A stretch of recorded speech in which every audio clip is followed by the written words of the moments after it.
Hi friends, तर मी आहे सध्या गेट ऑफ इंडियाला. तर बघा तुम्ही, हा मोठा समुद्र आहे, अरबी समुद्र आहे आणि आपल्याला जायचं आहे एलिफंटा बेट. आणि ते आहे समुद्राच्या एकदम मध्यभागी आणि त्याच्या तिथे एक गुफा आहे किंवा डोंगर पोखरलेला आहे. ते बघायला जायचं आहे आपल्याला, नेमकं काय आहे. तर चला, आपल्याला आता तिकीट काढायचं आहे. नेमकं तिकीट कुठं काढतात ते बघूया. तर इथनं सुरुवात आहे. आता सुरुवातीपासून बघू. आता हे माझे मिस्टर कुठं फिरतात काय माहिती, त्यांना पण बघूया आपण. मी इकडं आता बघत होते, तोपर्यंत ते गायब झाले. तर जाऊ द्या, बघू ते कुठं दिसतात. तर बघा, काही ह्या साईडनं आलेले आहेत.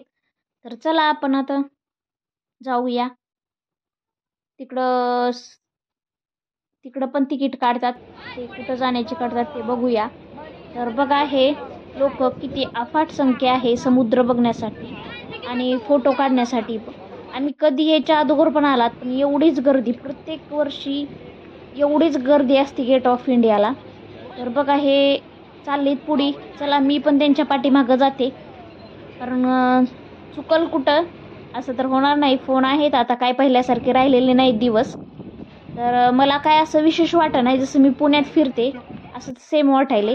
तर बघा, हे बूट आहे, ही बूट कुठं जाती, एलिफंटला जाती. तर चला आपण आता जाऊया. तिकीट काढलेलं आहे, तिकीट दाखवायचं. हे चाललेत पुढे, तर यांना जाऊ देते, मी मागणं जाते. थोडंसं तुम्हाला शूट करून दाखवते साईडनं कसं आहे. तर बघा, हे इथनं पायऱ्यातनं उतरायचं आणि हे आतमध्ये इथनं जायचं. याच्यामध्ये 100 लोक बसतात. आपण पण याच्यामध्ये जाऊया. याला 300 रुपये तिकीट आहे एलिफंटा बेटला जाण्यासाठी, एक व्यक्तीला. तर चला, आता हे माझे मिस्टर गेलेत, मी पण जाते आणि बसते त्यामध्ये. आणि मग तुम्हाला तिथनं पुढचा प्रवास एलिफंटला जाताना ते पण दाखवते. आणि एलिफंटला गेल्यानंतर कशी आहे गुफा, लेणी काय आतमध्ये आहे डोंगरामध्ये, हे पण दाखवते. बघा, एकदम कडला बसलात, आम्ही पटकन जागा भेटावी म्हणून कडला बसलात. पण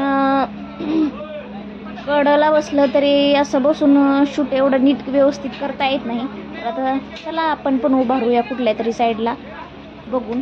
तर एलिफंटा बेटला हे इथनंच सुरुवातीला जो रस्ता आहे इथनंच जातात. पुढे जे आहे ते जे समुद्रामध्ये फिरण्यासाठी आहेत तिथं आहेत ते. तर फ्रेंड्स, हा भाग 1 आहे. 2 मध्ये मी पूर्ण तुम्हाला प्रवास आणि एलिफंट गुफा दाखवल. तर चला, बाय.